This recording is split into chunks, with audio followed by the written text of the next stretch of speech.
নমস্কার, আমি ডক্টর সুদীপ্ত চন্দ্র। আজকে আমাদের আলোচনার বিষয় গলা ব্যথা বা থ্রোট পেন।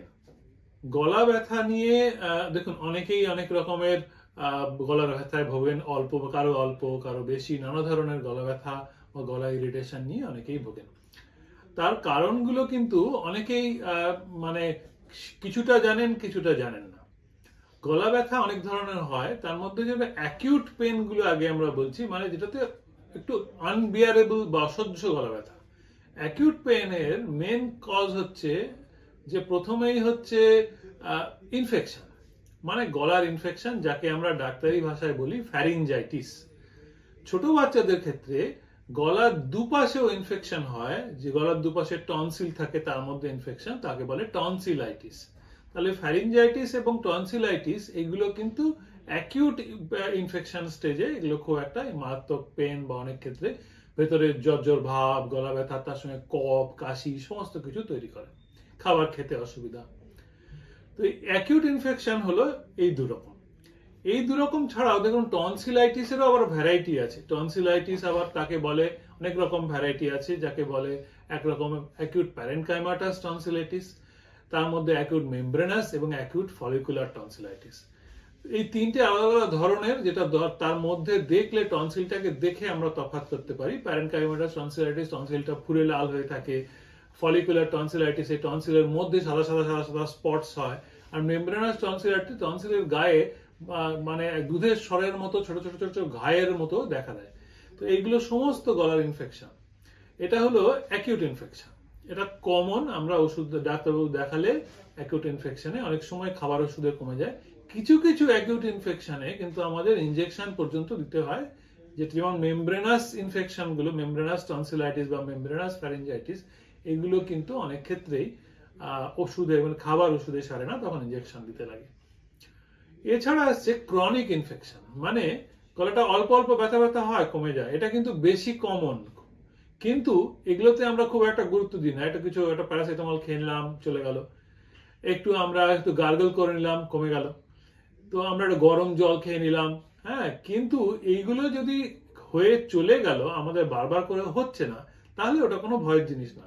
কিন্তু এগুলো যদি পারসিস্ট করছে, মানে কিছুদিন পর পর ফেরত আসছে, তাহলে কিন্তু এটাকে ক্রনিক ইনফেকশন বলা হয়। এবং এই ক্রনিক ইনফেকশনে অনেক রকমের হয়, যেমন ক্রনিক ফ্যারিঞ্জাইটিস হয়, ক্রনিক টনসিলাইটিস হয়। ক্রনিক টনসিলাইটিসে প্রচন্ড গলা ব্যথা কিন্তু হয় না, গলাটা খুসখুস, একটু মাঝে মাঝে ব্যথা, আবার চলে যাচ্ছে, এটা কিন্তু বারবার করে হচ্ছে। এই ক্রনিক ইনফেকশন গুলো কিন্তু ভবিষ্যতে অনেক কমপ্লিকেশন তৈরি করতে পারে।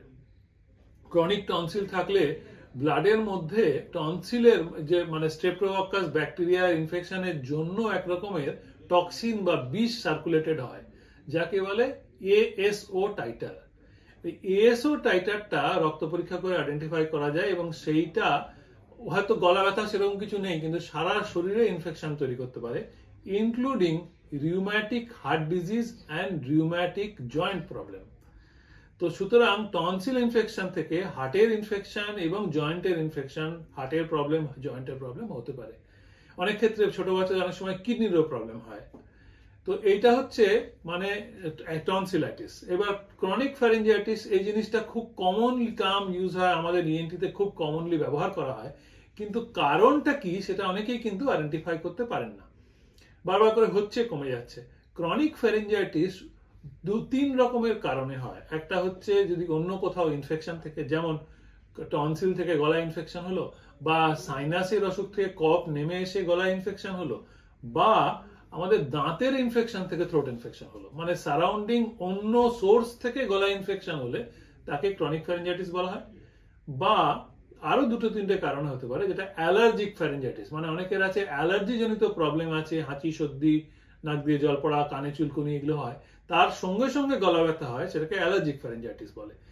আরেকটা হয় রিফ্লাক্স, অ্যাসিড রিফ্লাক্স, মানে পেটের থেকে অনেকের অ্যাসিড গলায় উঠে আসে, তারা মুখে টক টক বা তেতো ভাব ফিল করেন। এর থেকে কিন্তু গলা ইনফেকশন হয়, ক্রনিক ফ্যারিঞ্জাইটিস হয়। মানে ক্রনিক ফ্যারিঞ্জাইটিস জিনিসটা কিন্তু সবসময় অ্যাকিউট ইনফেকশন বা ইনফেকশন থেকেই হবে তা নয়, এটা কিন্তু অ্যালার্জি থেকে বা আমাদের ভাইরাস মানে অন্যান্য অসুখ থেকে, যেমন অ্যাসিড রিফ্লাক্স থেকে হতে পারে। একটি জিনিস সবাইকার জানা দরকার, এই ইনফেকশন ছাড়া আরেকটা কারণ হচ্ছে ট্রমা। ট্রমা মানে ভেতরে চোট লাগা। এখন ভেতরে চোট কি করে লাগতে পারে? ধরুন কিছু একটা খেয়েছেন যার মধ্যে কিছু একটা ফরেন বডি ছিল, মানে খাবারের মধ্যে কিছু একটা অন্য জিনিস মিশে ছিল যেটা গলার ভেতরে গিয়ে চোট লাগলো। যেমন ধরুন খেতে গিয়ে মাংসর হাড় খেয়েছেন, গলায় লেগে গেল, মাছের কাঁটা খেয়েছেন, কমনলি সেটা গলায় লেগে গেল। এই ফরেন বডি জনিত ট্রমা কিন্তু একটা কারণ। আমরা রেয়ারলি দেখেছি, মানে আমাদের একজন ডাক্তারবাবু মানে আমার কাছে এসেছিলেন, আমাদের জুনিয়র ডাক্তার, মুড়ি খেতে গেছিলেন, মুড়ির মধ্যে একটা লোহার তার ছিল, সেটা গলায় আটকে যায়, তাকে আমাকে এন্ডোস্কোপি করে হাসপাতালে ভর্তি করে বার করতে হয়। তো এইরকম অনেক রকমের জিনিস হতে পারে যেটাকে ফরেন বডি বলে। এছাড়া ট্রমা হয়, আমরা অনেক সময় গলা ব্যথা হলে না ভয়ের চোটে মুখের মধ্যে ব্রাশ দিয়ে বা আঙ্গুল দিয়ে পরিষ্কার করার চেষ্টা করি, ভেতর পর্যন্ত আঙ্গুল দিয়ে ক্লিন করার চেষ্টা করি। এই সেলফ ইনডিউস ট্রমা না বুঝে এটাতেও কিন্তু গলায় ব্যথা হতে পারে। কিন্তু যেটা মনে রাখার, যে এত সব কিছু ব্যথার মধ্যেও যে জিনিসটা সাধারণত ব্যথা হয় না, যেটা নিয়ে আমরা ডাক্তারের কাছে যাই, সেটা হচ্ছে ক্যান্সার। ক্যান্সারে কিন্তু থ্রোট পেন সাধারণত হয় না। আমরা সাধারণত গলা ব্যথা হলে ডাক্তারের কাছে যাই ক্যান্সারের ভয় নিয়ে, কিন্তু ক্যান্সারে ব্যথাটা ইউজুয়ালি মোস্ট আনকমন সিমটম। ক্যান্সারে সাধারণত ব্যথা হয় না unless it is late stage এবং মানে কমপ্লিকেটেড বাই ইনফেকশন। তো অনেক ধরনের ব্যথা নিয়ে আমরা আলোচনা করলাম। এছাড়াও হচ্ছে আরো প্রচুর ব্যথা, যেমন আমাদের টিএম জয়েন্ট থেকে ব্যথা হতে পারে, দাঁতের প্রবলেম থেকে ব্যথা হতে পারে, ঠিক আছে, গলার অন্যান্য থাইরয়েডের ইস্যু থেকে গলা ব্যথা হতে পারে। তো সেগুলো নিশ্চয়ই আছে, এবং লালা গ্রন্থির ইনফেকশন থেকে হতে পারে। তো এইগুলো সমস্তই নানা ধরনের ব্যথার কারণ। এইসব যদি আপনাদের হয়ে থাকে, রেগুলার বেসিসে হয়ে থাকে, তাহলে অবশ্যই নাক কান গলার ডাক্তারবাবু দেখাবেন এবং সঠিক চিকিৎসা নেন। নমস্কার।